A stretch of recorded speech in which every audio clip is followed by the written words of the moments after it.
some summertime, that's nice, hey, yeah. It's the IDP show, now you know. Welcome to the IDP show. I'm your host, Josh Raymer, joined in the Soul Shack this afternoon. On my left, Bobby Reynolds. Bobby, how are you this beautiful Tuesday afternoon in Bowling Green, Kentucky? I'm doing good, Josh. How are you? Pretty good. You know, this has been a bit of a wild week for yours truly. Started a new job last week.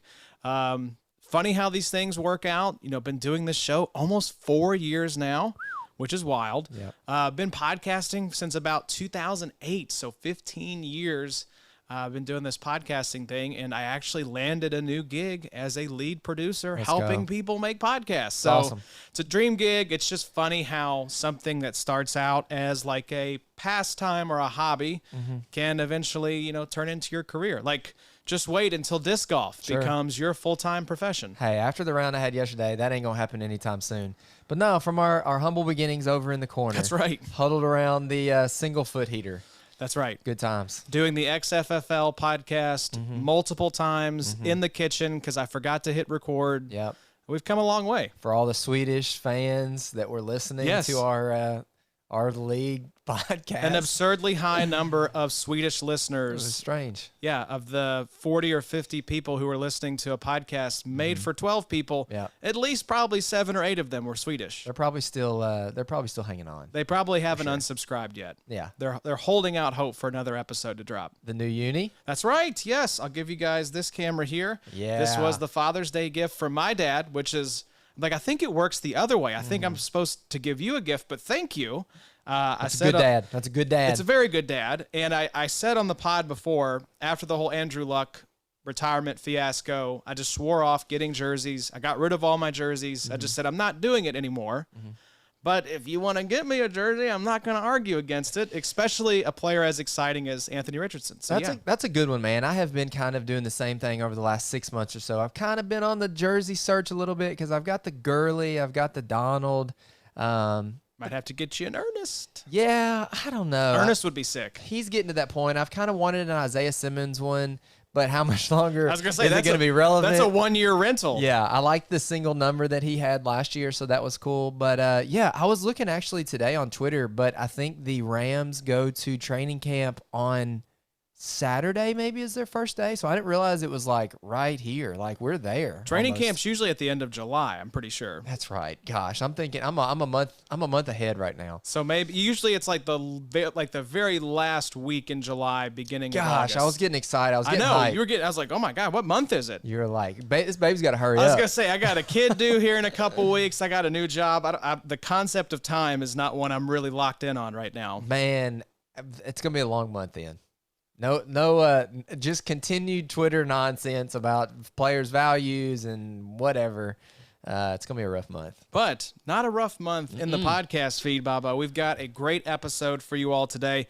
We are going to be looking at the 2023 outlook for second-year IDPs. A lot of times in the dynasty community, we get obsessed with rookies to the point where we begin to overlook some of these guys that we were excited about as rookies just last year. So the Underdog Football Show had an episode like this that was looking at second-year running backs and wide receivers. Shout out Josh and Hayden doing amazing work on that show.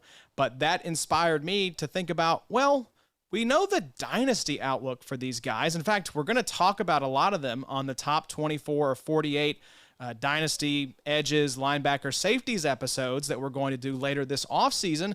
But what about redraft? What about the season that we have coming up? How do we like these guys? We know we like most of them a lot for dynasty because the time horizon for judging success or failure is much longer. We have more leeway there. But for 2023, that's what we want to look at today. Some of the highly drafted, highly touted edge rushers, linebackers, and safeties.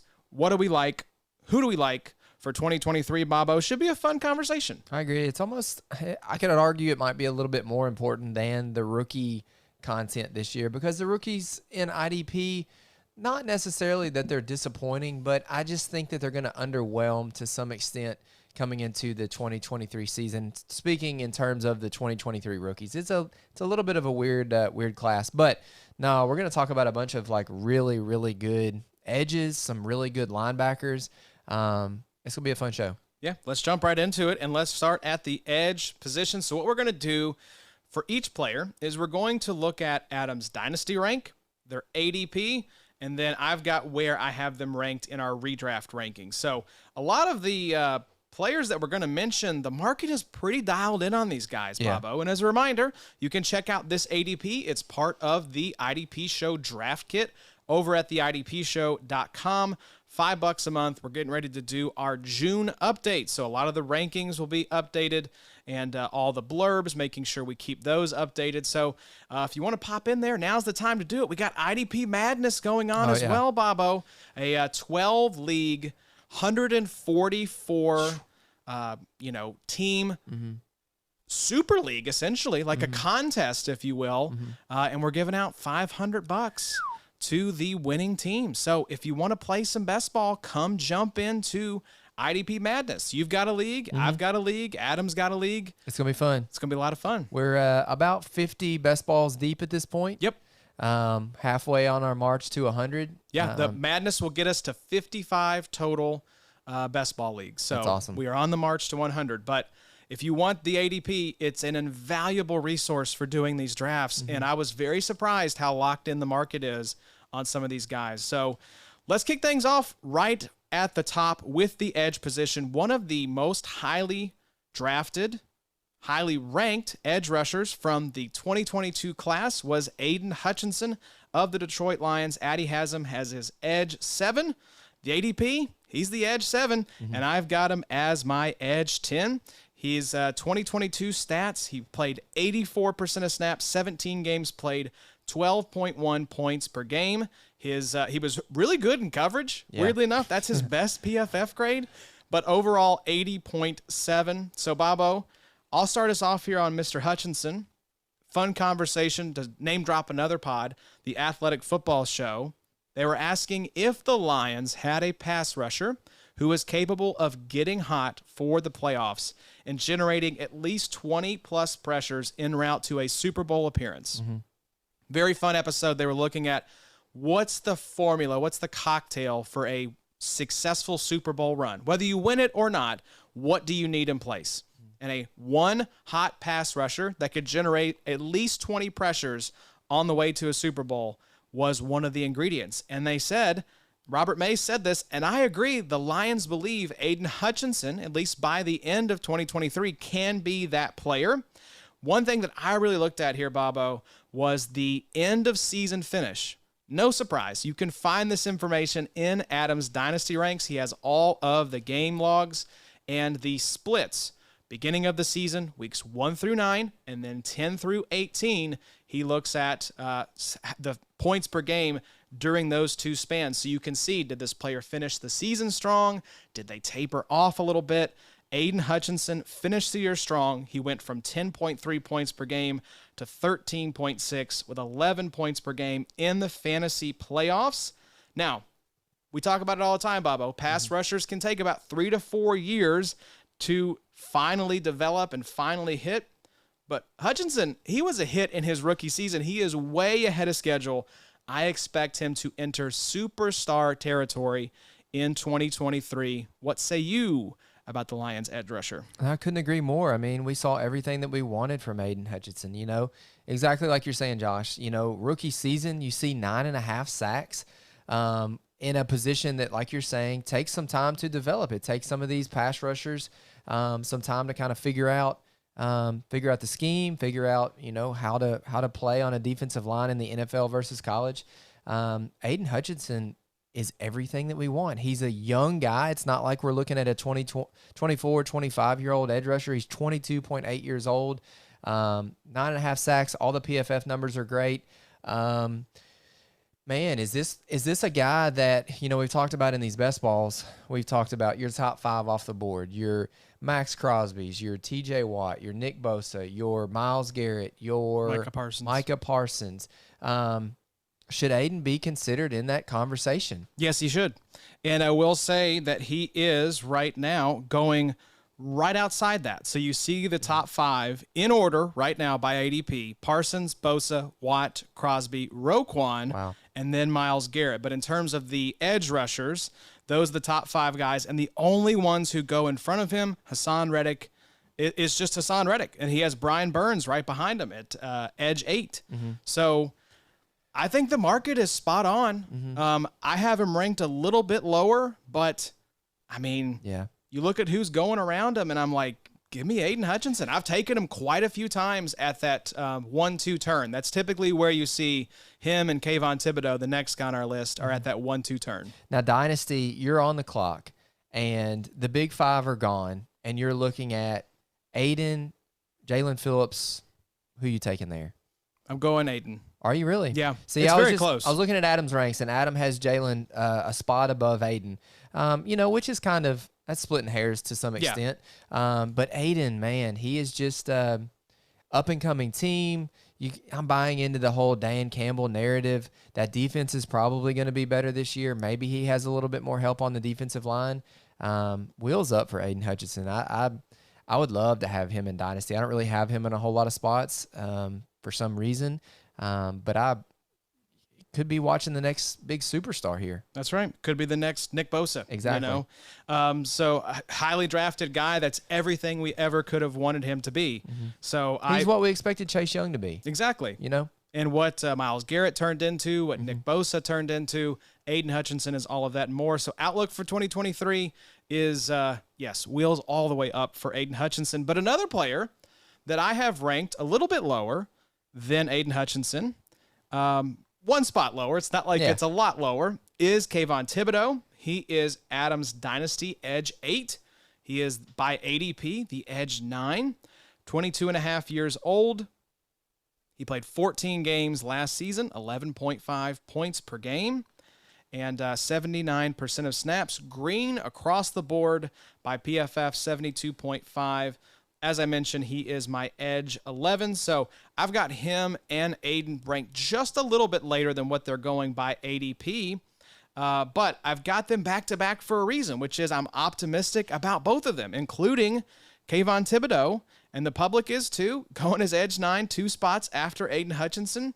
Now, I think part of the reason why you're seeing Kayvon go just a little bit later is that he started the season with a whimper. He was averaging just 7.7 points per game through week 9. He had 2 missed games plus his bye week in there, so you didn't have him for 3 of those 9 weeks. But he turned it around, 14.3 points per game in the back half of the season, including 26.6 points per game average during your fantasy playoff. Bobo, he had a 40-burger in there. Good gosh. Do you remember a 40-burger from Kayvon Thibodeaux in the fantasy playoffs? Sure don't. So after the entire Eagles defensive line profited in 2022, I am seeing the same outlook for the Giants D-line in 2023. Kayvon had just 4 sacks last season. I think he doubles that in 2023 and flirts with double-digit sacks, all in on Kayvon Thibodeaux as well. I couldn't agree more. I love what Kayvon brings to the table, especially at his ADP. You know, the other thing we have to take into consideration also, Wink Martindale, I think this is his 2nd or 3rd year there with that defensive scheme there in New York. But more importantly, Azeez Ojulari is going to be there with him as well. Azeez missed a majority of the first half of last season. But then to finish the season, Azeez had several games in a row with a sack. You saw Kayvon kind of slowly start to put it together. You've got Leonard Williams still there. Dexter Lawrence is there. Lawrence, also another good pass rusher. Just a filthy defensive line. We've talked about this with your boy Bobby O. Also, I'm going to write an article where I probably talk a little bit about Darian Beavers. Micah McFadden might be a guy to pay attention to because you're going to have a really, really good defensive line led by Kayvon and Azeez. And then you're going to have some good linebackers to play behind them. So, yeah, Kayvon's a guy that I feel like in dynasty communities, he's probably attainable, you know? Same with Azeez. Like, they haven't necessarily hit yet. You know, Aidan is going to be an astronomical figure if you're trying to attain him at this point. But Kayvon, he could be had for a second. I agree. It's possible. Yeah. And so these first 2 guys, we're going to talk about them a lot more when we do the top 24 edge video. Yeah. but this is an example where the dynasty outlook and the redraft outlook actually overlap quite a bit. Yep. I think the excitement for these guys in dynasty is warranted if you want to have that same excitement for redraft, because I think these guys are being taken highly, and I expect them to produce because that's what we saw them do, especially in the back half of last season. But let's talk about the next guy, Bobo. And I want to cue you up first here on this one because I know this is a guy you're quite fond of. And we're going to start to see a little bit of the disconnect between dynasty and redraft here. It's Travon Walker, Jacksonville Jaguars, former #1 overall pick.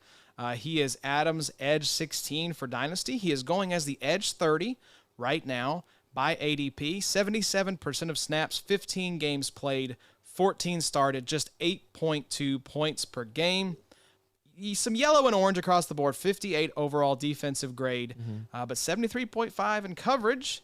So, Bobo, I will start it with you this time around. Outlook for Travon Walker, not for dynasty, but for 2023, how are you feeling? I like Travon Walker. You got to remember, he was the 101 in the NFL draft in 2022. You know, the Jaguars really thought pretty highly of Travon. They expected him to come in to play alongside Josh Allen and kind of a struggling defensive line outside of that, and produce for them. They probably expected him to have a little bit better than a 3.5 sack season in 2022. But I do feel like Travon Walker, much like Kayvon, is attainable right now. People might be a little bit stung by the slow start to Travon's career, which was 2022.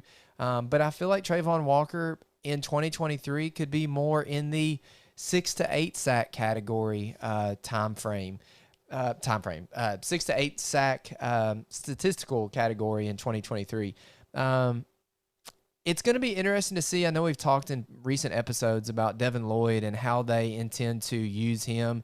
Is he going to be an off-ball linebacker? Is he going to be playing beside Foye? Will they let him rush the passer? Kind of like a Hassan Reddick. I know there's been a little bit of chatter about that in the Jaguars organization here in the offseason. Maybe that's just offseason hype and we're all kind of bored. But Travon is a guy that I feel like you're only going to see a better season from him in 2023. Yeah, I think he is going to improve upon that last season. Like we mentioned, he had the 8.2 points per game.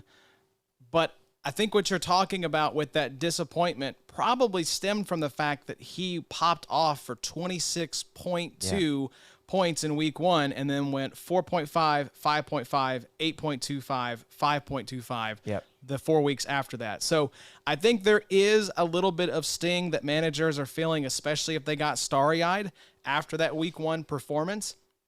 If you have listened to the episode of the after show that I did with Tripp last week, we actually had a listener question asking us to rank 4 defensive linemen.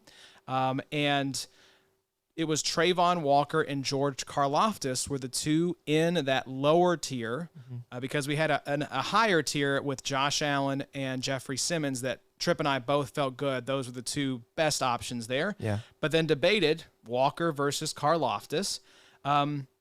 So we'll talk about Karlaftis here in a second, but Travon, yeah, he was exactly who we thought he would be last season. He was a freaky athlete who needed development. He is the exact archetype of that player. When we talk about 3 to 4 year development window, I'm thinking specifically of Travon Walker.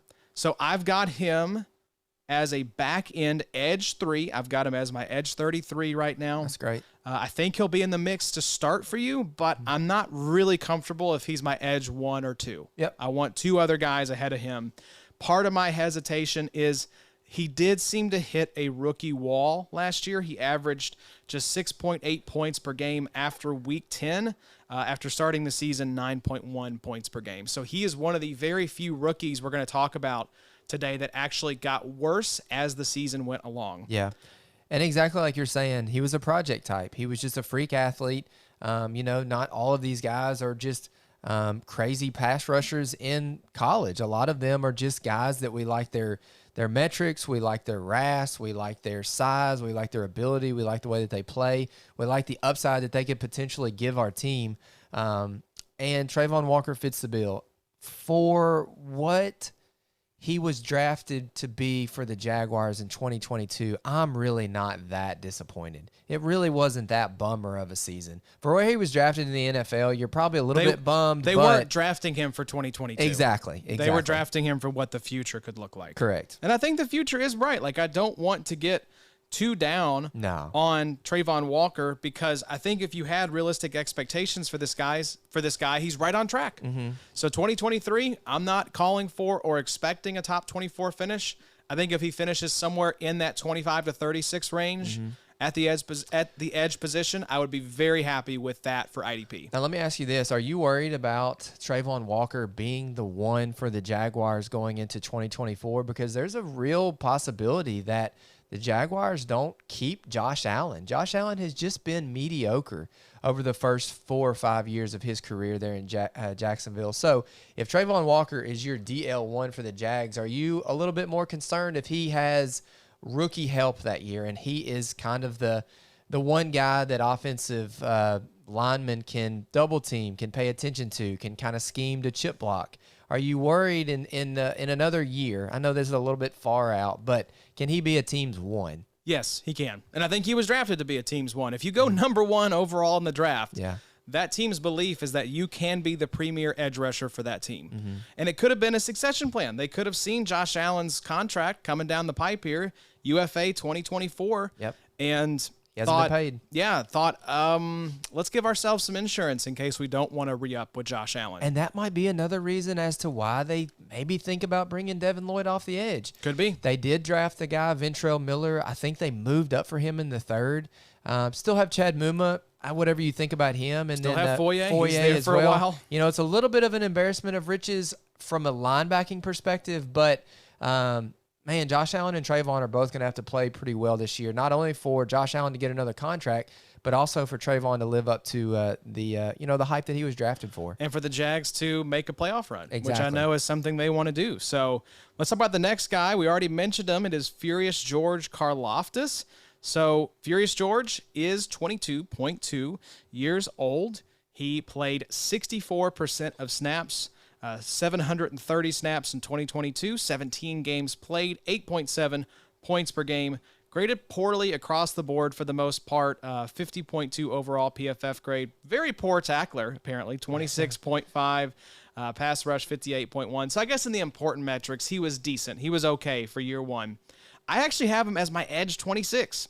So I should mention, he is Adam's edge 21 for Dynasty.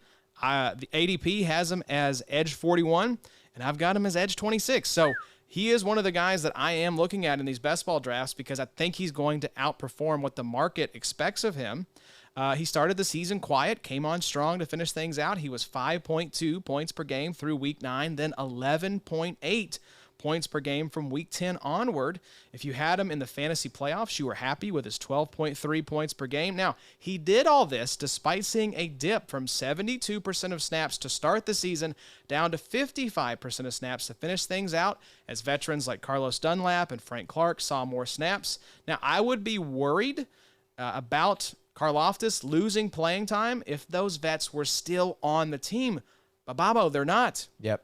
This is going to be the Furious George and Charles Omenihu show with the rookie Felix Anudike Uzama as the backup. So let's get Furious, baby. I am very excited about what 2023 holds for George Karlaftis. Absolutely. 6 sacks on kind of limited playing time. Yep. What's there not to like, especially if, the PFF grades are pretty bad. You go through and look at his whole season week to week. There's a lot of red. There's a lot of orange. There's a lot of, not great numbers. Not great colors. But is George Karlaftis going to be more productive from an opportunity perspective more so than his physical ability? His RAS is decent. You look in Adam's Dynasty ranks, I think Karlaftis has a RAS of 9.24. He ran a 4.83 40, had a 10-foot broad jump. So he's moderately athletic. I don't think that he is, one of these freak athletes that we see. 9.24 is pretty good. It's decent. It's not a 10. No, it's not a 10. It's not a 7 either. It's kind of middle of the road. But I think exactly what you're saying, Josh. You're playing on a good defensive team. You're probably going to be. You're absolutely going to be playing for the Chiefs that are going to be leading a lot of these games. You know, you've got a lot of these offensive teams that are playing against the Chiefs and are going to be throwing the ball, trying to catch up to Mahomes and company as they continue to just put points on the scoreboard, which is going to give people like George Karlaftis the opportunity to pin his ears back and go after the quarterback. Just like you said, no Carlos Dunlap, no Frank Clark anymore. Both of those guys are gone. Man, it's wheels up for George Karlaftis. Yeah, it's opportunity. Yeah. It's opportunity. I would expect. I'm not going to be as positive about everybody this whole episode. I'm going to find somebody to be down on. But all the guys that we've talked about so far, you know, the arrow's pointing up for them. And I just wanted to do a little bit of research to see, like, okay, 9.2 RAS, that is the same as, like, Nolan Smith, Jermaine Johnson, Ed Oliver was actually, Ed Oliver was God bless. I thought his points per game was what was pulling up, but his RAS was 9.89. That's filthy. Go on, Ed Oliver. Be athletic as hell. Also, while you're talking about Nolan Smith, I've heard he looks pretty fantastic in camp. I'm not surprised. He strikes me as the type of player who's going to make the most of his early opportunities. So, but yeah, just to give you all a couple comps, Jermaine Johnson, Nolan Smith, kind of athleticism for Karlaftis. There's a good one, Nolan Smith or George Karlaftis in Dynasty. Karlaftis. Okay. I'm in on Karlaftis. I think this is the type of player that the Chiefs felt comfortable letting Frank Clark walk. They haven't re-signed Carlos Dunlap. I mean, they only brought in Charles Omenihu, so it's kind of signaling to me like we're comfortable with we are the defending Super Bowl champs, not even a Super Bowl contender. Yeah. We have the skins on the wall with Patrick Mahomes and Andy Reid, and on our defense, we feel really good with this second-year guy. So, dynasty outlook, great. In 2023, I think the market is sleeping a little bit on Furious George. Could be right. Chris Jones still there. Good linebacking core behind him. That's right. Going to be a good team. You know, they probably, I was looking today at the, I don't know, there's a tweet going around right now about the team that you could create out of the free agents that are still available. Y'all are insane if you're thinking that team's getting 5 wins. That's a terrible team. But there's not a lot of good pass rushers still out there, in my opinion. Carlos Dunlap is not good.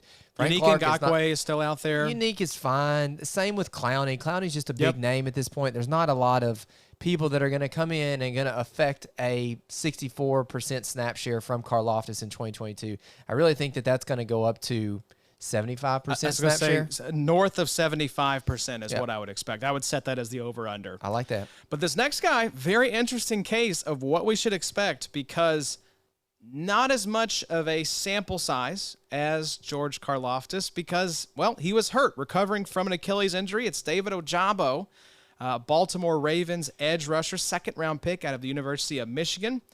He is Adams' edge 39, going as the edge 41 right now by ADP.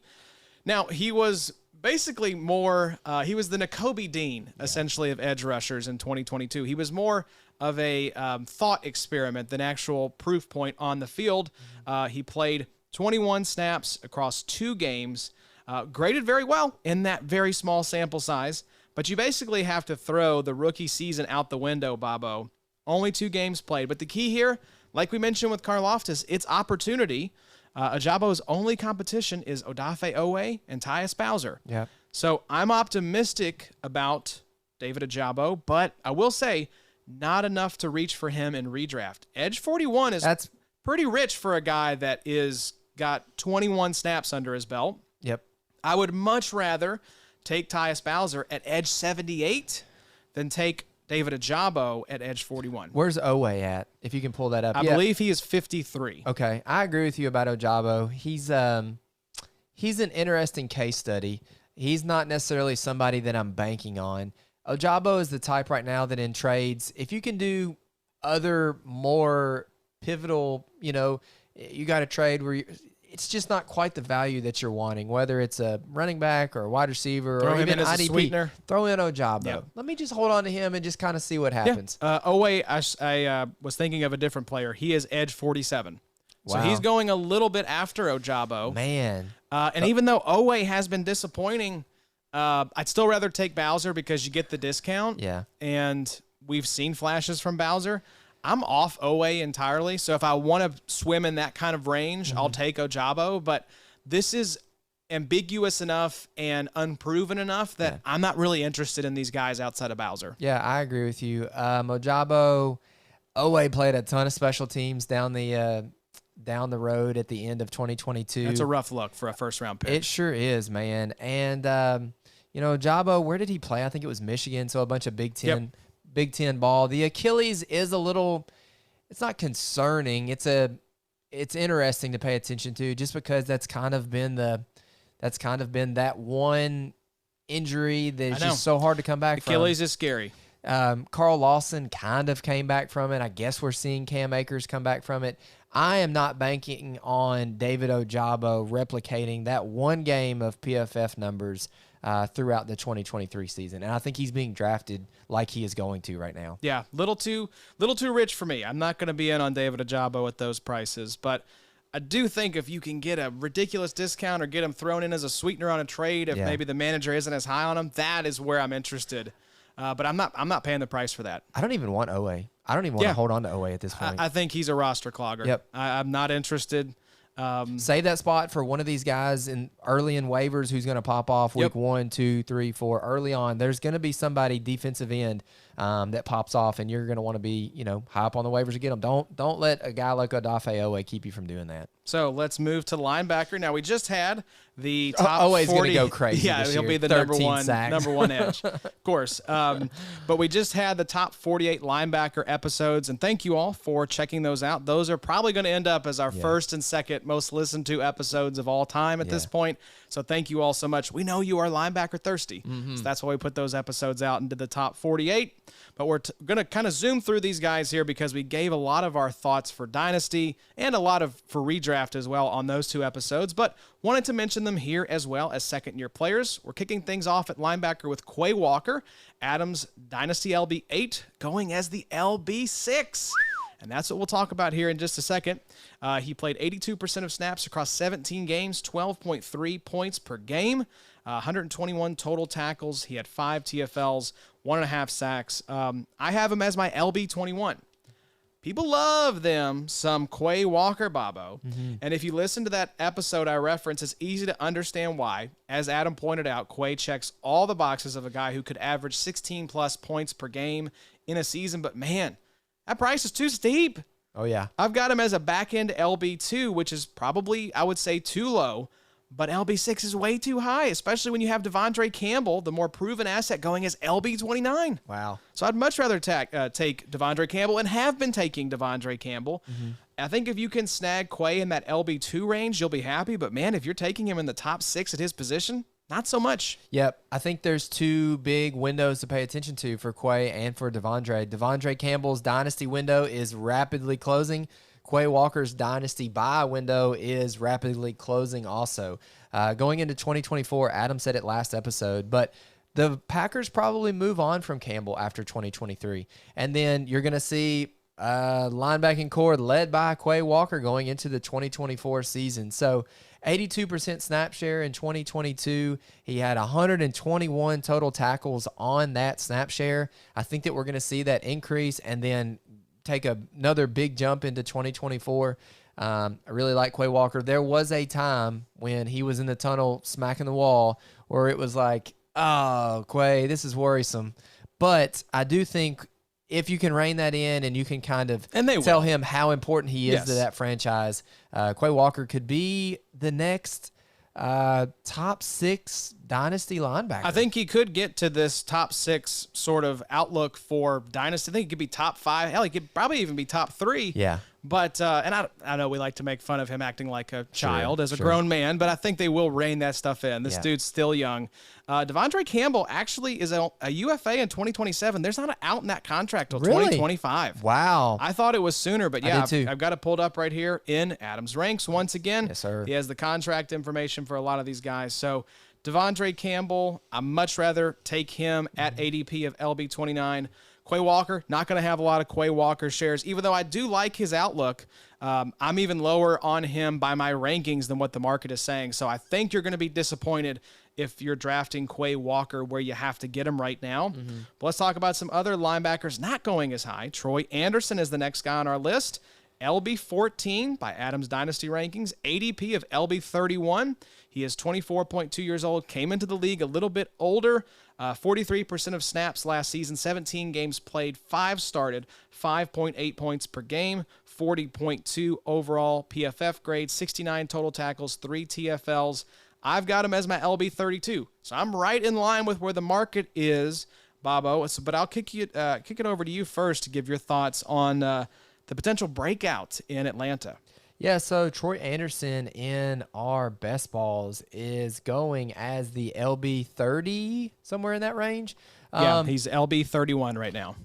Where is Caden Ellis while I'm thinking of it? Just for here it is. Caden Ellis is going as the LB38 right now. So the market likes Troy Andersen a little bit better than Caden Ellis. And it's the athleticism. You know, he's been there a little bit longer. Caden Ellis coming in from New Orleans. A very odd in-division switch as well. That's kind of strange. You don't see them staying at, what is that, NFC South? Yeah, NFC South. You don't see that very often. But anyways, yeah, I don't know. The only thing about Troy Andersen for me is, are we just in love with the RAS? Are we just in love with the athleticism? Are we undervaluing Caden Ellis and what the potential, the potential sack upside could be for Caden Ellis? You know, because in that short amount of time last year with Caden Ellis, you saw 8 sacks, I believe it was. I don't know that Troy Andersen is ever going to be that guy. I don't dislike Troy Andersen. I just don't know that I'm over the moon for him yet. I kind of want to see it with him first. I know the opportunity is going to be there. Based on where he's being drafted right now, it's probably worth it. He's just somebody that I'm a little bit skeptical of just because I like Caden Ellis so much. Yeah, I think the market has this one nailed, honestly. John Macri wrote him up as a breakout last week for PFF. I agree. A RAS baby. He's ready for the spotlight alongside Caden Ellis. I would love to have Troy Andersen ranked higher, but I do worry about how are him and Caden Ellis going to be split up. Yeah. What kind of roles are they going to play? I think they'll both have probably a pretty equivalent number of snaps, with Troy Andersen leading the way in terms of the overall percentage. But there's also an unproven nature to this call. I mean, just 5.8 points per game on 43% of snaps. I expect him to double both of those numbers in terms of points per game and his snap share. And where he's going in drafts, I will say he is the ideal LB target if you go D-line early, which is what we encourage people to do based on our scoring and based on the best ball kind of format. But if you have, let me ask you this, because I know my answer. Are you comfortable with Troy Andersen as your LB2 for 2023? No, I'd rather him be my LB3. Okay, I'm comfortable with him as my LB2. I depending on the build that I have for these best ball drafts, I'd even be comfortable with him as my LB1. Because what that represents is you have a sick defensive line. Yeah. Because you have probably gone, let's see where his actual ADP is. So he is the 81st pick. So that's going to be near the back of the 7th round. Yeah. So you could potentially go 6 defensive linemen with your first 6 picks. So your DL is going to be filthy. Yeah. So I think it's a give and take of I don't feel great if he's my LB1. But the opportunity cost, I would much rather be snagging some DL than loading up on linebacker and trying to get DL later. And he's going to play. I mean, Michael Walker, He is. If you look at Walker's snaps towards the end of last year, they dropped dramatically, almost to nothing. So it's going to be Troy Andersen and Caden Ellis. Yeah, I don't know. Troy Andersen's just a guy where his athleticism is awesome. I just kind of want to see it first. Yeah. And Adam talked about it on the last episode as well, that most people who have Troy Andersen right now kind of know they have Troy Andersen. Yes.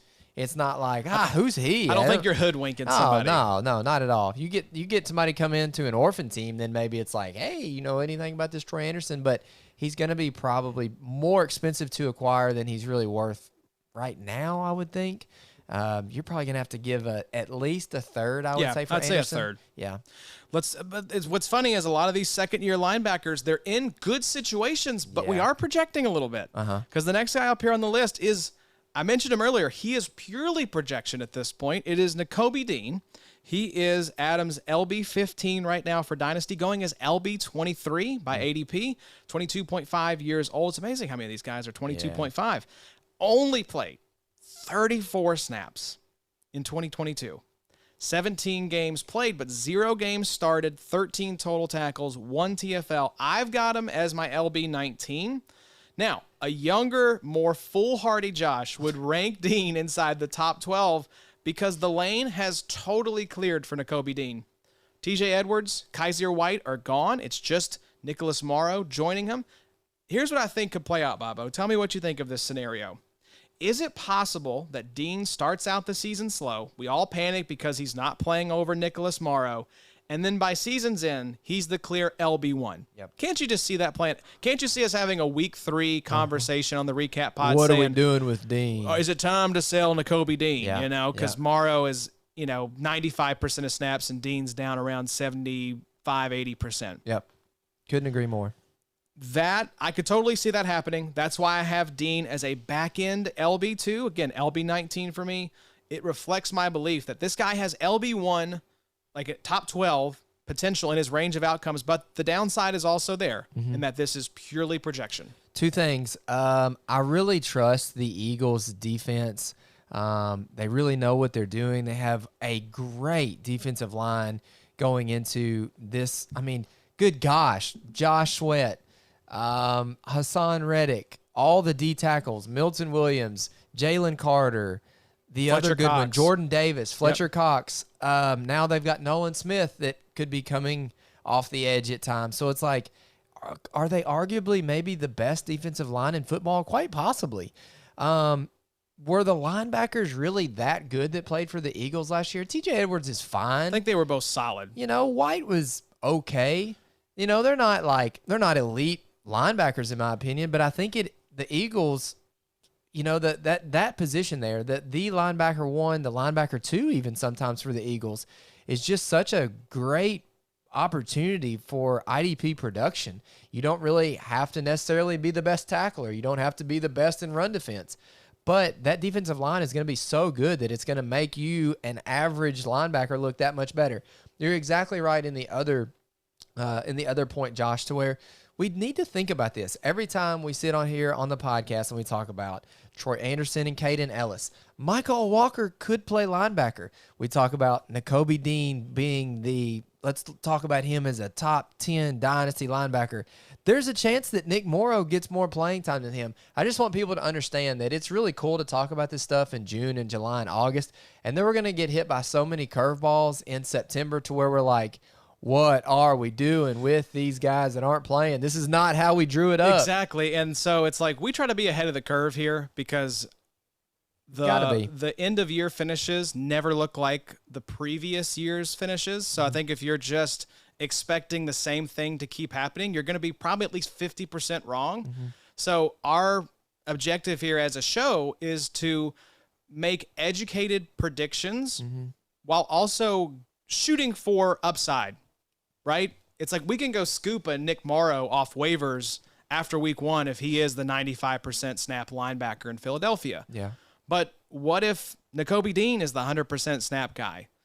The upside is so much higher than what we've seen out of Nick Morrow, which is like the perfect kind of off the waiver wire fill in bye week kind of guy. Yep. He's a jag. He's just a guy. Yep. And you need those guys. Yep. And that's why it's important to be aware of the depth charts and maybe hedge your bets a little bit. Don't be afraid to stash a little Nick Morrow if you've got Nakobe Dean as well, right? Stinky but startable, man. That's right. There's going to be a lot of them. Adam talked about it last podcast. There's a ton of guys that you can go and farm. You can go farm a linebacking crew at any point during the season. It might be gross and you might not have the sexiest looking lineup, but there's a lot of dudes who will all get that production spins for you. are those points. Let me ask you this. Would you rather have Bobby O or Nakobe Dean in Dynasty?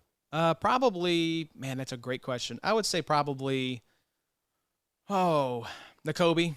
It's very close. So too. It's very close. Just because if Nakobe Dean is a hit, the runway is just so much longer than I think what you're going to get with Okereke. Even though I'm very, very bullish on Okereke as well, but that's really splitting hairs. So I want to chase that upside, even if it is, again, purely projection. We've seen it with Bobby O. He got paid. We know he has the opportunity. Yeah. We think Nakobe has the opportunity in Philadelphia, but we're going to see. Yeah. Speaking of opportunity, will this next guy be able to hold on to his, Devin Lloyd, Jacksonville Jaguars? He is Adams' LB23, ADP of LB30. He is old as hell, 24.7 years old. Him and Troy Andersen both came into the league a little later. Devin Lloyd played 926 snaps, 80% snap share, 17 games played, 15 started, 10.8 points per game, 115 total tackles, 3 INTs, 2 fumble recoveries, 8 pass breakups, 2 QB hits, 48.1 overall defensive grade. I've got him as my LB 33. Bobo, I'm going to start with you. Well, outlook for Devin Lloyd. Before you talked about what you were going to bring up, I just kind of wanted to ask you, like, what are we upset about with Lloyd? What we are upset about is that he started off the season hot. Yeah. And then I'll actually pull up the log. Yeah. Again, Adam's Dynasty ranks have the logs in here, people. So let's look at what that start of the season was for Devin Lloyd. So he went 12.25, 25.3, 26.75, 12.5, 11.25, and then it was a lot of single digits after that. Yeah, so fall off. That first 5 weeks, though, my man was going gangbusters with about 88 points across 5 weeks. But if you look at it from a more macro, you kind of pull it back a little bit and look at Devin Lloyd's total season. 115 total tackles. The guy had 115 total tackles in his rookie year. 3 interceptions, 2 fumble recoveries, 8 pass breakups. I'm not as disappointed as a lot of people might be on Devin Lloyd because of, sure, I get the regression that he had late in 2022. And getting benched. I think that's the Sure. other thing where people are like, what the hell was that? It also could be a motivational type of thing. Could be. You know, they had another guy in Chad Muma right behind him that Josh will talk about. It could have been one of those things where it's like, look, Devin, just because you have the high draft capital doesn't mean you're just going to start. We have to win If games. your head's spinning out there, we're going to set you down and let you kind of clear your head a little bit. Exactly. I think Devin Lloyd is a great buy going into this season. And I know Foye produces a ton of tackles there for Jacksonville, but like I talked to a friend the other day about, 2 linebackers can exist in a lot of schemes. Go back to the year that Bobby Wagner and Jordan Brooks, I think it was 2021, both had like almost 200 tackles. They were like both top 3. I'm not saying the Jags are going to be that, but I'm just saying don't necessarily always be worried that LB2 can't produce high tackles for you. The Jags clearly love linebacker. Oh, yeah. They go give Foye the bag, then draft Muma and Devin Lloyd with significant draft capital invested in Devin Lloyd. I will say I'm right in line with the market on this one. I've got Lloyd as my LB 33. He's going as LB 30.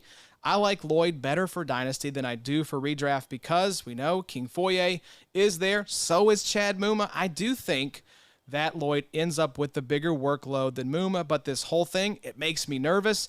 Even at his current price, I'm not going to end up with a lot of Devin Lloyd shares because I'll be taking Devontae Campbell, Troy Andersen, and Brian Asamoah, guys that I think have a clearer path to consistent snaps in 2023, which is crazy to say because we've seen Devin Lloyd get more snaps than Asamoah and Troy Andersen. But with Foye there, with the Chad Muma question lingering, I completely understand the optimistic upside case, but it just makes me nervous. I love you, Macri. You need to go back and do a couple years ago, Macri would pull a player that, kind of the community wanted him to do a little deeper dive on. I think we need to do that on Devin Lloyd. You go back and look at the PFF numbers exactly like you're saying, Josh. Week 1, an 81 tackle grade. Week 2, an 87 defensive grade. Week 3, an 85 defensive grade. Week 5, a 90 pass rush grade. But then late towards the season, week 10, a 26 tackle grade. Week 12, a 44 coverage grade. I mean, there was a lot kind of trending towards the upside in the beginning of the season, and then down towards the bottom, you're looking at a lot of orange and a lot of red. And then production-wise, 13.18 points per game the first 9 weeks. The last 9, 7.95. So he dropped off 5.2 points per game at the back half of the season. The tackling grade kind of stayed high. The pass rush grade kind of stayed high. Run defense and coverage were both pretty bad. So maybe they were targeting him a little bit more in coverage. Maybe his run defense, exactly like you're saying, maybe he's in the wrong spots. His head was spinning a bit at times. I just don't think that we've seen the best from Devin Lloyd yet. I think the best is yet to come. Yeah, 32.4 coverage grade tells me that maybe the game was moving a little too fast for him. So if you want to be bullish on Devin Lloyd, I totally get it. This is not a player where I'm like, I just don't see the appeal. It's just not a player I'm going to have a lot of because I'd rather be fishing in other buckets in that area of the draft if I'm looking at linebacker. So let me give you this number, Josh. Yes. So some numbers for Foye in 2022. Overall PFF grade of 69, run defense of 65, pass rush of 78, and coverage of 67. Foye was good, man. Foye is really good, and he's going to continue to be good. Homeboy is only 27 years old. I keep thinking that Foye is like approaching 30. I know, I do too. I thought, oh, he must be 29 or 30 at this point. No, that's fantastic. Foye still slept on for Dynasty, but you're exactly right. Maybe defensive or offensive minds were just like, look, let's kind of oscillate Devin Lloyd. Let's get him out here in space, and let's see what his coverage grade really is. Yeah, let's go after the rookie linebacker Absolutely. and see what he could do. And that was profitable for teams, I'm sure, because they knew this guy wasn't. All 32 teams pay for PFF grades. They knew this dude wasn't cooking. I tried to trade for Devin Lloyd from Macri a week or two ago, and he was holding pretty tight, so that should say a lot. Yeah. What would you be willing to give up for Lloyd? You give a third? Oh, in a heartbeat. I'd give you a second for Devin Lloyd. Give you a second? Yep. Okay. Yep. I think there's that much upside that second for Devin Lloyd would actually pay off for you in 2023. There you go. Yep. All right, next on the list here. Macri, that's for you. It's be in your mail later. Get you that trade offer sent out by the end of business here. Yeah. So let's talk about the next guy on our list, Brian Asamoah. He is Adam's LB24 for Dynasty, so he was kicking off that episode we just did. ADP, LB33. He is 23.2 years old. He played 119 snaps across 16 games. Again, not a lot of playing time, just a little bit more than Nakobe Dean, but not by much.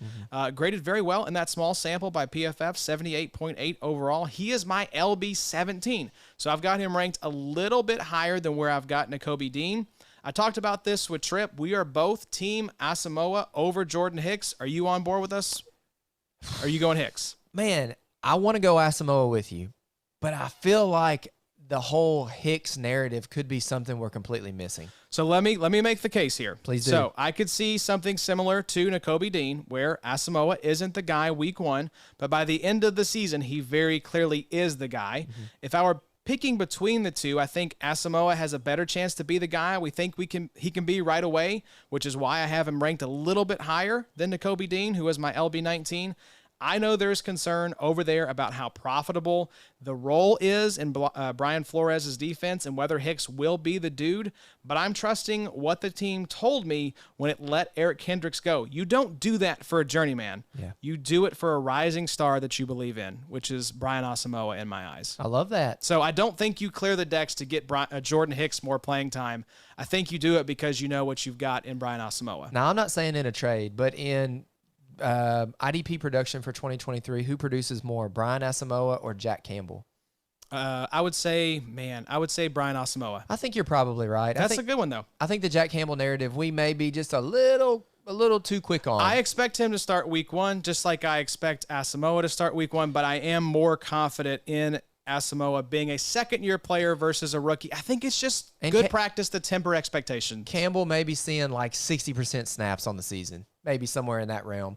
Brian Asamoah, yes, is a guy that, exactly like you're saying, could be the rising star there for Minnesota, but I also wouldn't be surprised if Jordan Hicks was just a continued slept-on IDP productive piece for us in 2023. He is a great pick in his own right because he is going as buried in best ball. He's actually higher than what you think. I thought he was down in like the 50s. Oh, guys, he's higher than that? He is LB35. Oh, my gosh. He is a big-time riser. So yeah, he is up no thank you. 14 spots by ADP. I thought, oh, man, he's a great pick. Nah. But you basically have to call your shot because it goes Brian Asamoah, Demario Davis, and then Jordan Hicks right there in a row, back-to-back-to-back in the ADP. So if you're telling me I got to pay LB35 prices now for Jordan Hicks, give me Brian Asamoah at LB33. Gosh, I also don't want Demario Davis at all at that value either. Yeah, LB34. But yeah, Brian Asamoah is a guy that we've talked about a bunch here in the last couple weeks, and you're only probably onto him if you listen to this show, so good on you. I don't know. That's about all I got to say.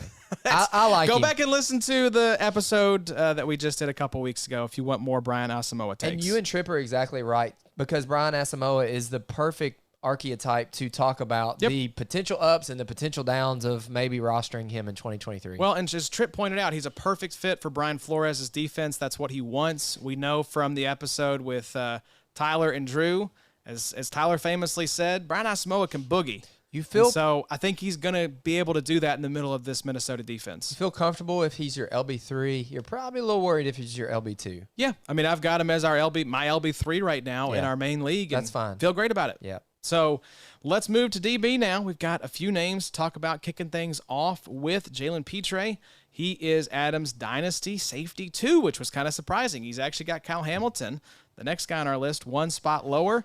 By ADP, Pitre is the safety 2 behind Derwin James. 24.1 years old. He played 93% of snaps across 17 games played. My man went bonkers in his rookie season, 14.7 points per game, 54.7 overall grade. Very poor tackler, despite the fact that he racked up 147 total tackles. My man had a 32 tackle grade. So he could have maybe had 200 tackles if he could just clean up the technique a little bit. Yep. I've got him as my safety 2. Bobo, we don't need to rehash the whole taking DBs early argument. I think most experienced IDP managers, they're not going to have a whole lot of Jalen Pitre on their teams when they're doing a startup draft or playing best ball because of the names being taken after him. Just as an example, Dre Greenlaw and Matt Milano go after Jalen Pitre in drafts. So when we talk about the opportunity cost of taking these DBs, that's what you're missing out on. Probably need to move Pitre down just a little bit because the linebackers are better in Houston in 2023, so he's probably not going to rack up almost 150 tackles from the safety position. But I think if you have a context in which you're not giving up on other players, say through a trade or if you got him in your rookie drafts, right, you don't have to take this guy alongside some really good linebackers. Just in a vacuum, Pitre as a top 5 safety for 2023, that feels about right. Are you worried that Talanoa Hufanga in D'Amico Ryan's defense had 97 tackles in 2022? Are you correlating that at all to what Jalen Pitre could produce in 2023? Do you think they maybe just have a little bit a different idea for him going into this season? Could be, but the linebackers in front of Hufanga were Fred Warner and Dre Greenlaw. Very true. Whereas the linebackers are better in Houston. I think it's going to be Perryman and probably Christian Harris or Christian Kirksey. Yeah. But I would not peg him at 141 tackles, 147 tackles. I'd put him somewhere down in that like 100 to 125 tackles, assuming health. I don't think he's going to be up at this point where he was, just because there's going to be more competition. But yeah, the D'Amico Ryans factor is a kind of wild card in all of this. Yeah, I mean, you try not to read into too much of that stuff at this point of the season, but, a lot of these defensive schemes, just like Tom and John talked about on Big Nickel. Wow, I almost said it. You almost did. You almost did. On Big Nickel this last, I think it was this last week. Defensive schemes can change and defensive coordinators change and ideas and thought processes move around. It is interesting that D'Amico Ryans has never really had that good of a safety from a dynasty perspective as far as IDP is concerned. I think Jalen Pitre, his missed tackles are a little bit, not necessarily worrisome. It's just because he had so many dang tackles. He just had so many opportunities last year. The problem with Pitre is that he's being overdrafted because of how bad Houston was last year. I mean, Pitre played a ton. He had a ton of opportunities to tackle. I mean, safety 1 last year. This guy is only going to regress. Oh, yeah. There's only one way to go, folks, and it's down. And aside from Derwin James, I mean, who's the other IDP DB that has replicated a top 5 finished outside of Derwin? Jeremy Chin regressed. Jordan Poyer's kind of been up there, but he's been a little bit faulty. Minka's been pretty good at times. I mean, but there's just such fluidity with that, position that it's just not anything in best ball and dynasty and whatever. I mean, you can look up my RSO team right now. I think I have 2 safeties, and I am not worried at all right now about them because if you're wanting to know who to add in week 1, week 2, week 3, week 4 waivers, which we're going to dominate this year if you're following the IDP show, those are the important weeks to where a Jalen Thompson is going to pop in week 4, and he's going to be my MVP for the 2021 season, I think it was. There's going to be guys like that come come out of the forest, and they're big producers for us. We're going to find the next Jalen Pitre off 100%. waivers. So He's a sell. Is he a sell for you or a hold or what? he's a sell. Yeah. I think just because I think you can get a lot for him right now. What percentage of his snaps do you think he played in the sweet spot last season? Oh, I don't know. Let's say 30. So I was thinking, God, with this many tackles, this dude must have been like north of 65%. He was only 42%. Wow. Sweet spot.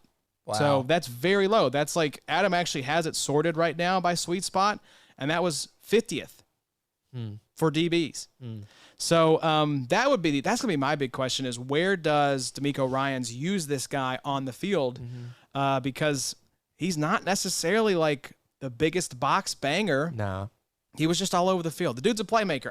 Greg Rosenthal did shout out Jalen Pitre on a recent episode of the Around the NFL podcast. So that always makes my ears perk up when normie pods talk about our beloved IDP babies. Yep. So let's move, though, to the next safety. Another guy we talked about last week on the after show with Tripp. It is Kyle Hamilton.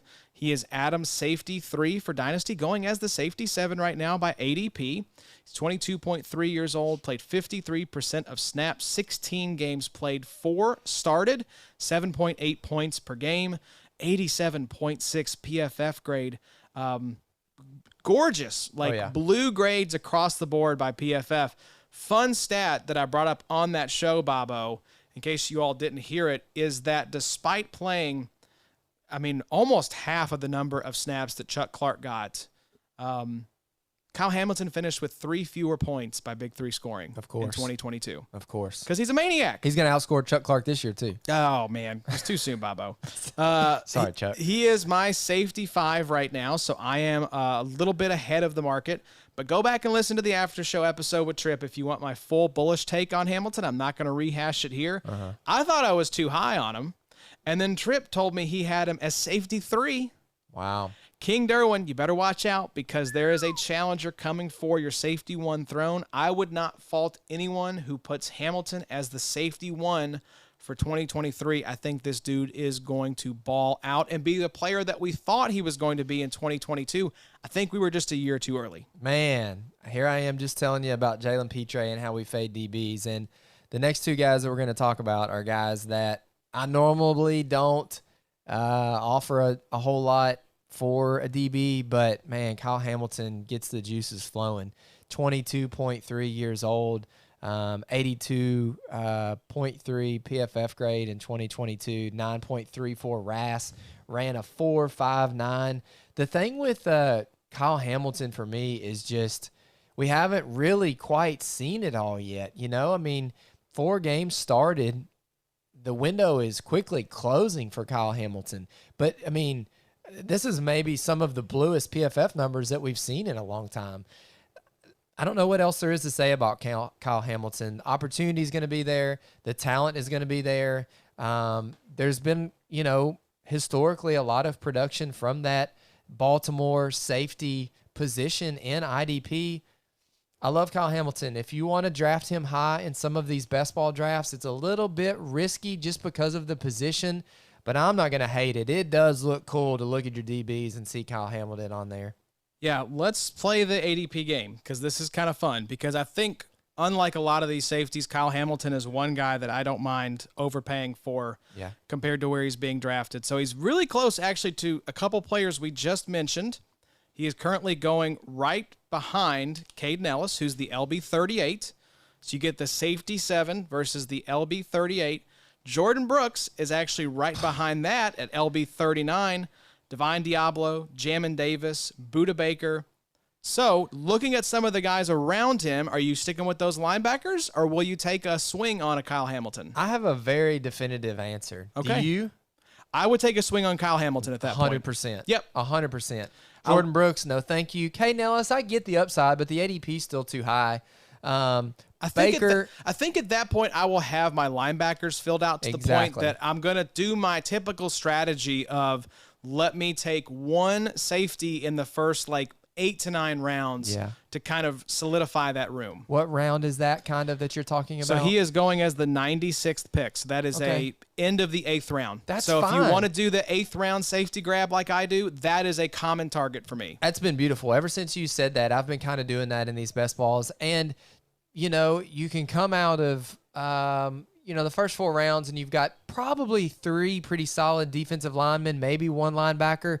You fill out a couple more D linemen and linebackers until you get to round 8, round 9, round 10, then jump in there and throw on a Kyle Hamilton. It makes you feel that much better for kind of fading DB at that point, because then it's like, all right, I'm going to roll out Kyle Hamilton. I'm going to roll out L'Jarius Sneed is still really too high. Yeah, he's right next to Kyle Hamilton. I'm trying to think of who else you could grab late. Let's say Kyler Gordon. Yeah. You're dipping into that like cornerback territory at that point, but there's still a lot of guys cornerback Jalen Ramsey. There's a ton of these late guys that we could talk about. But yeah, it is cool to see Kyle Hamilton on your team.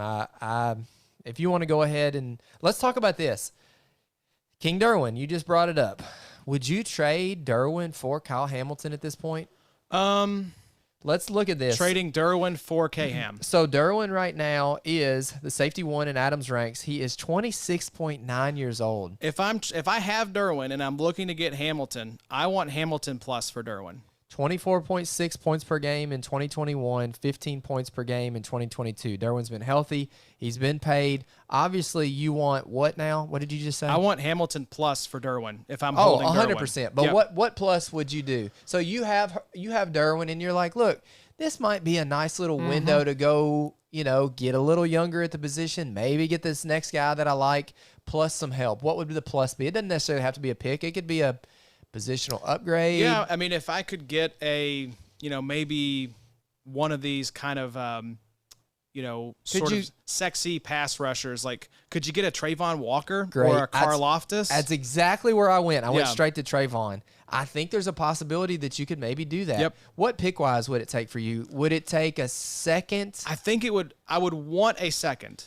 K-Ham in a second. I don't know that I would let K-Ham go, or I would let Derwin go for K-Ham in a third.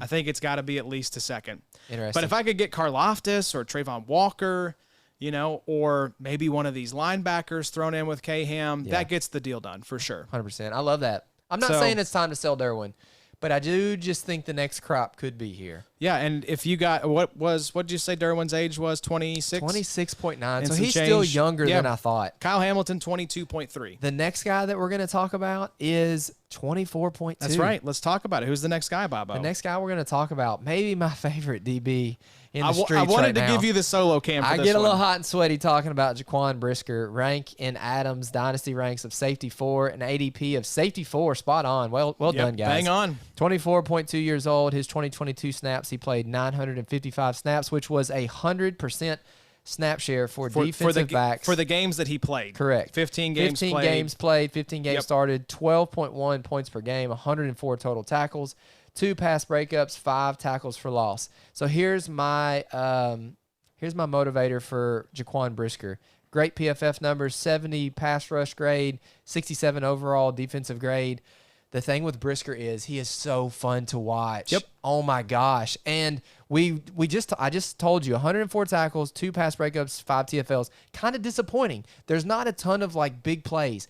Trust me, they're coming for Jaquan Brisker. Jaquan Brisker is going to add forced fumbles. He's going to add sacks. He's going to add interceptions this next year. I really think that Jaquan Brisker is kind of that hard-hitting, smart, great tackling defensive back that a defensive coordinator is just going to love in the middle of that really, really bad Chicago Bears defense. Honestly, I think they're going to be bad this year. I think Jaquan Brisker is going to be the bright spot for them. Okay, so this is an interesting conversation that Tripp and I were having because we are both way more bullish on TJ Edwards than his football guys compatriots because they're much higher on the safeties in Chicago. I've got him ranked as safety 3 right now. Okay. But I think as I do these revisions to my rankings for June, I'm going to move him down just because I think the linebacker play in front of him is going to be vastly improved from 2022 to 2023. I mean, he's going to have TJ Edwards, Tremaine Edmonds coming over, Jack Sanborn is still there. I think if he cracks 100 total tackles, I'll be surprised. I mean, he had 104 total tackles last year. Yeah. Do you think he clears 100 with those two guys gobbling up tackles in front of him? Probably not, but that's why I see the big plays coming this year. You've probably got an upgraded linebacking core. Absolutely, because Roquan was traded midseason, and you finished the year with a guy named Jack Sanborn as your LB1. Yep. An undrafted free agent in Jack Sanborn. Brisker had to make the tackles. I think that defensive line is still going to be really bad, but the linebacking core there in front of him, they're going to give them the ability to move Brisker around more in the defensive scheme, to rush the passer, to potentially, underpick balls. I just think that Jaquan Brisker, the way he plays, I love watching him on TV, and maybe that's a little bit of it. Maybe I need to take my bias, glasses off. I just really, really like watching Jaquan Brisker. I actually tried to acquire him in XFL this week, sent a nice second for him, got quickly denied. Wow, that's interesting, because I put here in my notes, if you can cash out on Brisker, do it.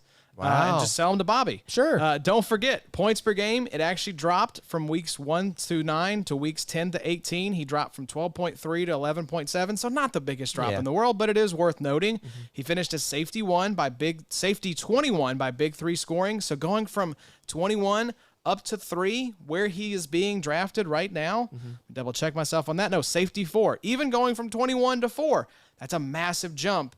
Especially with improved linebacker play in front of him. It's the same defensive coordinator, so I'm not as bullish. I like Brisker for dynasty, but 2023 wise, I think people are going to be disappointed taking him at safety 4. So you like Hamilton clearly more than Jaquan Brisker? Yes.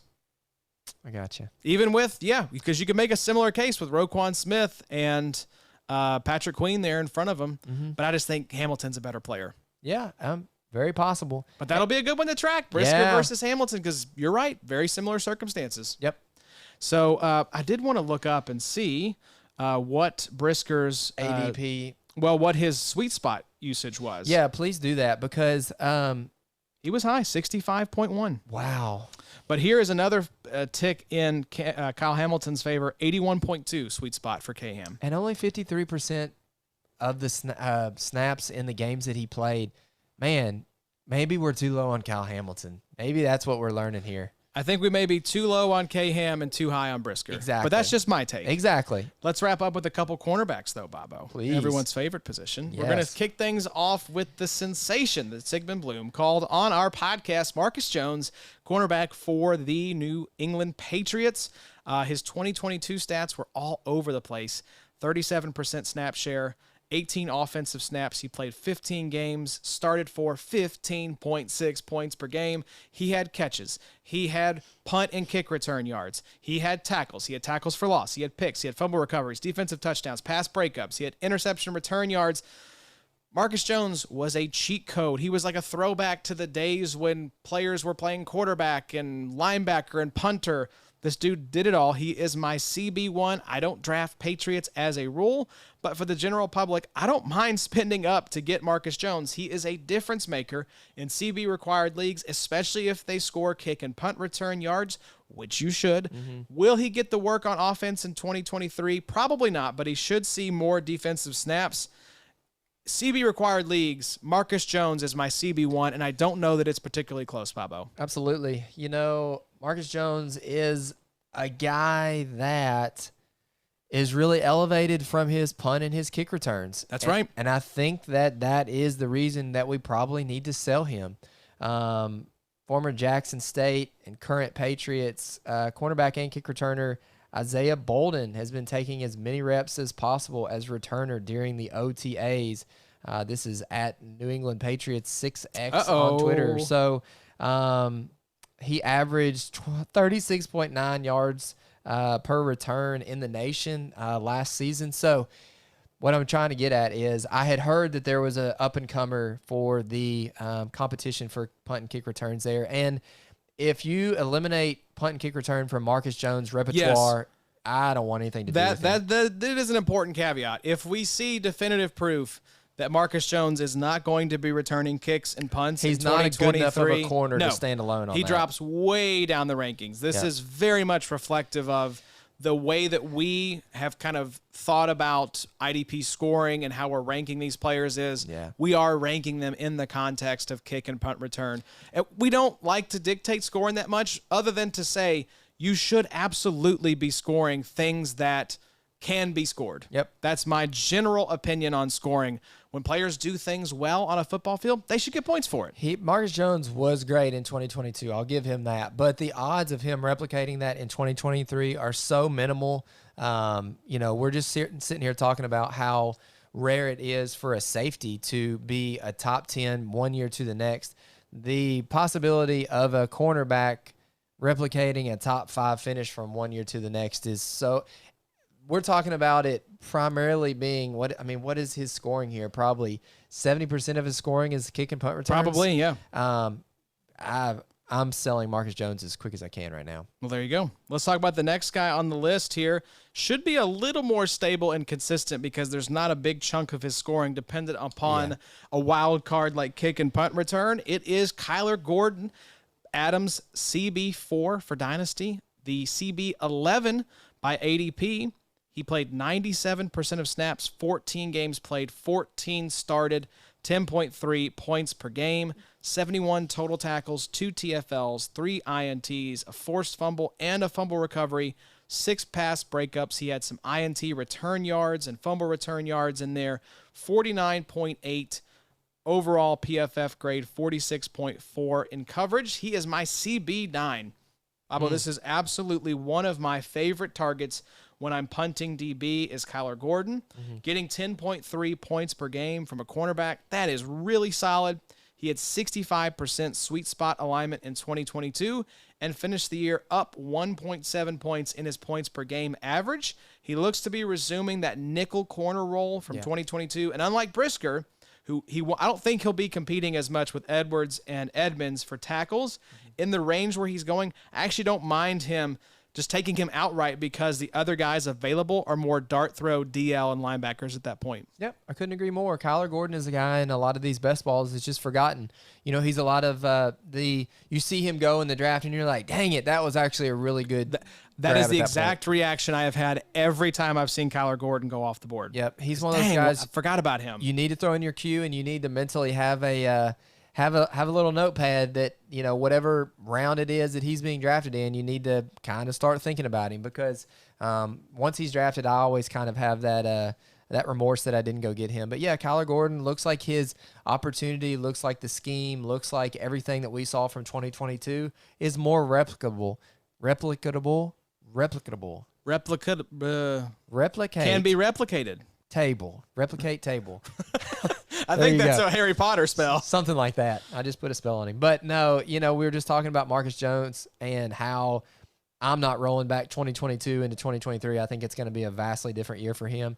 I disagree with that for Kyler Gordon. I think we could see a very similar Kyler Gordon, maybe even a better Kyler Gordon going into 2023. Replicable. No, that's not it at all. That's so far off. Doesn't feel right. We're struggling. So there you go, folks. Second year IDPs and our outlook for them for 2023. Bobo, to wrap up, we actually just got a question from Nelson over on the YouTubes, the mock draft episodes. Why don't we answer it live here on the pod? Love to. Shout out Nelson. Thank you for the comment. Will Andersen over Jordan Addison in an IDP league that awards 6 points per sack, 0.5 points per sack yard, 2 points per tackle, 1 point per assist, 2 points per tackle for loss. So you're looking at, not counting the yardage, about 11 points for a sack. This is definitely sort of big three scoring, big play.